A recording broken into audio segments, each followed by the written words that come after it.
Recent reports are indicating that Jalen Brunson is going to be in the three-point contest, and also Julius Randle has fully turned it around.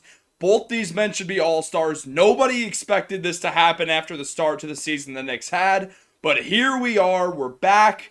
What's up, guys? Welcome back to Knicks Digest. My name is Chris, and we're going to jump right into things as we always do.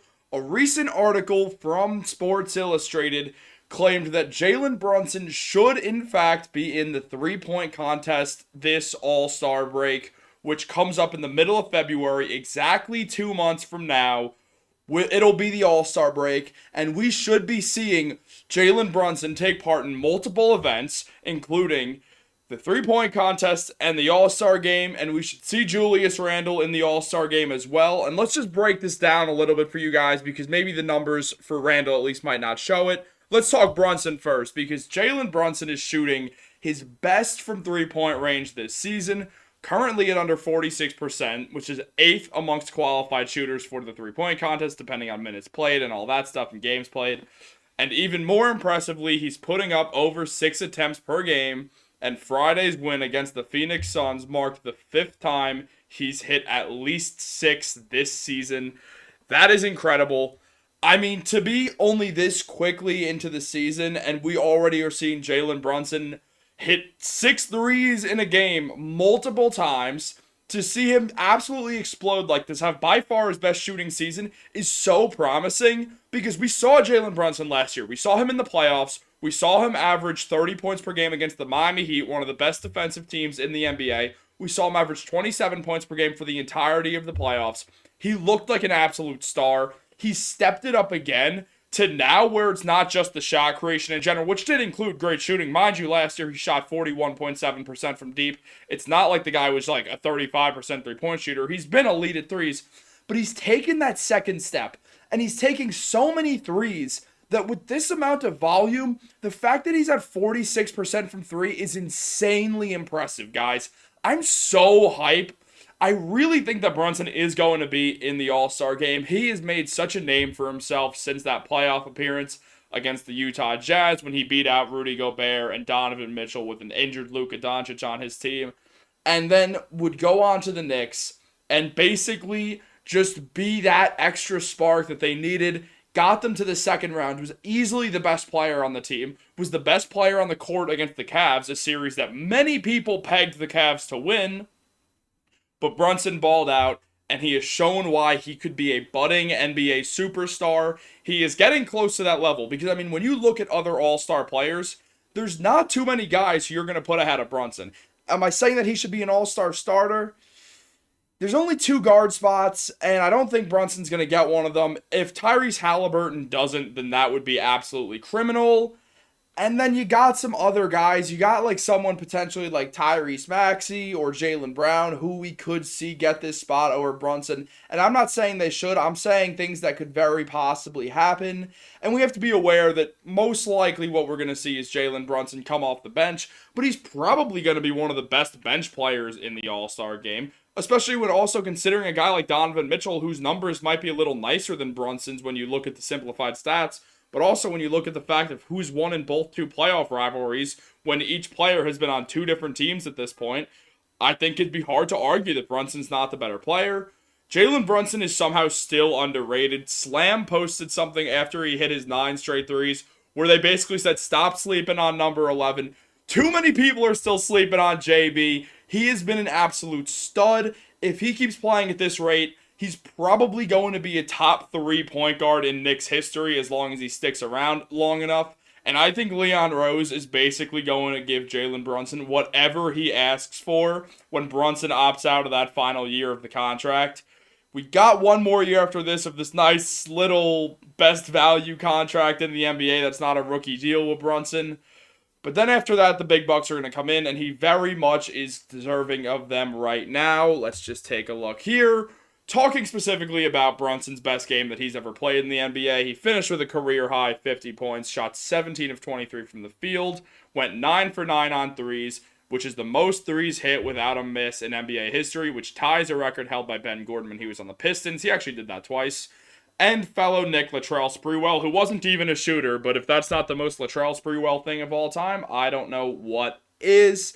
And just a little more Jalen Brunson lore. Here's his stats.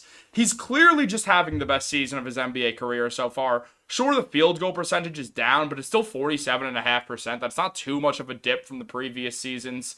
And then if you look at the three-point percentage, to go up from 41.6% and to now be at basically 46% from three, it's so impressive just to watch what Jalen Brunson has been able to do on the court, especially when he's taking 2 more threes per game than he was last season, and to still jump up by that 6%, 5% mark is so crazy. Also, 25.5 points per game, which is a career high. His assists are around 6, which is basically the same as last season.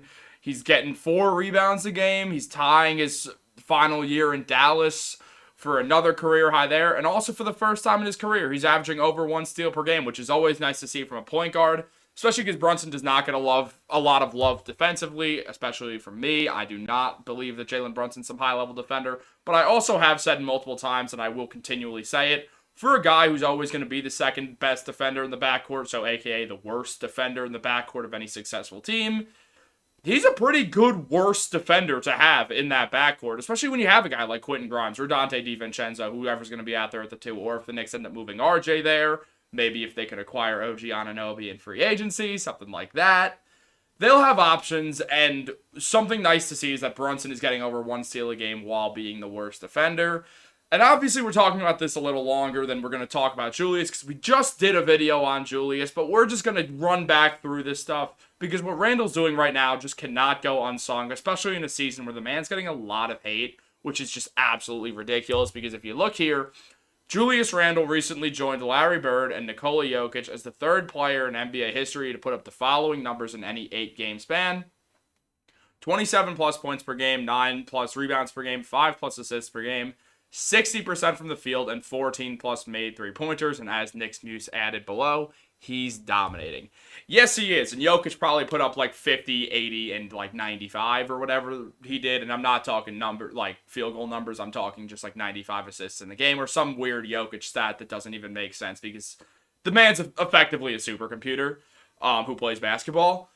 But if you look at Julius Randle, man, he's balling, and it's so nice to see, because he clearly started the season slowly. I was very much saying, you could go back and watch on this channel, I was saying it's probably due to the fact that he just had ankle surgery, and that's absolutely correct. He even said it. We made a video on Julius saying it. Then Julius miraculously got better directly on November 4th plus. Yeah, the first 2 games in November were not that good, and the games before that were rough. And then Julius's ankle seemingly got better. He healed, and since then he has been playing undeniably like an all-star. I mean, let's just take a look right here. Since November 1st, 2023, Julius Randle has averaged almost 24 points per game, 9 rebounds, and 5 assists in those 21 games. And something to be very aware of is the fact that counting through November 1st, which counts both the game on November 1st against the Timberwolves and the game on November 3rd, who I'm blanking whoever they played on, Julius has had only 3 games where he has had under 20 points scored. And as I said, 2 of them were on November 1st and November 3rd, when his ankle was still messed up very clearly. You could see it in the motions. You could see the way he moved. You could see he kind of would always land a little gingerly on it. And then he got better, and then everything changed. And since November 4th, if you want to go that route, he has had 1 game where he has scored less than 20 points. So no matter if the Knicks are winning, if the Knicks are losing, Julius is putting up 20 plus every single night. That is what an all-star does. That is what your team's general does. No matter whose team it is, and by no matter, I mean it's Jalen Brunson's team, Julius Randle just sort of effectively feels like the team's captain almost, in the same way that Melo did, except Melo was always the best player on the Knicks every single season that he was here. It feels like Randle is sort of the team captain, and he absolutely has just been doing all the dirty work for the Knicks, and he's putting up 20 plus points. Julius has been the one thing that people always accuse him of not being, which is consistent. Julius is playing consistent basketball. He's putting up over 20 points every single game, and he's also just a tremendous rebounder. He's really been great, and I know no matter how many times I hype up Julius Randle, I'm going to see the same things in the comments. I'm not believing in Julius until he plays well in the playoffs. Okay, yes, he played poorly against the Atlanta Hawks. No one's disputing that. Randle played pretty terribly. Also, if you looked at the way he was moving, you could pretty much tell the man was completely exhausted because he was playing 37.3 minutes per game, and he had one of the highest usage rates in the league. Of course, after an 82 game span where he played, I believe, 70 games that season, he's going to be tired. He's just going to be tired by the playoffs, especially when the Hawks were basically saying, nope, make him work. Just make him work even harder. And Julius was just gassed. He was burnt out, and that's not totally his fault. Is it partially? Sure. He should have been able to stagger himself a little more. As JJ Redick likes to point out, not every regular season game matters, and vets know that. Also, that was Julius's real first playoff appearance, so maybe he's learned. And then this season, do you guys not remember him getting hurt 2 weeks before the playoffs? And it coming out that basically he's not going to be okay for playoffs at all? Did you see him running multiple times where his ankle just folded on him? The man was clearly in pain. He was not healthy. And I understand. It doesn't matter if you're healthy enough to play. You should play well. I'm not trying to just make excuse after excuse for Julius. But he clearly was injured. So relax on the whole, well, why doesn't he play well in the playoffs? I just told you. He was hurt. What do you expect? You expect him to go out there and say, "Oh no, my ankle hurts." No, it doesn't. Never mind. I'm just gonna deny that my body's injured at all and problem solved. No, that's not how things work. Julius will be okay. He's balling out. He's been tremendous, and he definitely deserves to be an all-star this season.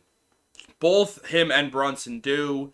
And I'm not sure if that's going to happen. I actually do think Julius is going to get snubbed from the All-Star team because of how bad his stats not still are, but were in the beginning of the season, and it still has affected him. He's still only shooting 30% from three. I mean, if we take a look right here, these are his numbers on the season. 22 points, 9 rebounds, 5 assists, shooting 46% from the field, 30% from three, 74% from the line, and has a slightly above average PER at 18.2. The league average PER is 15. So no, the numbers are not tremendous, but they're also not bad. People have made the All-Star game with those stat lines before, and he's in New York, so that should help. But that's really all that we have time for today, guys. Obviously, late night game against the Los Angeles Lakers tonight. Let's go out, get that win against LeBron James, Anthony Davis, and co. if they do end up playing. Both of them are questionable for tonight. There will probably not be a post game because I don't think I or Dariel are going to be too awake at 1 in the morning, but who knows? We'll see. So have a great day, guys, and remember, go Knicks.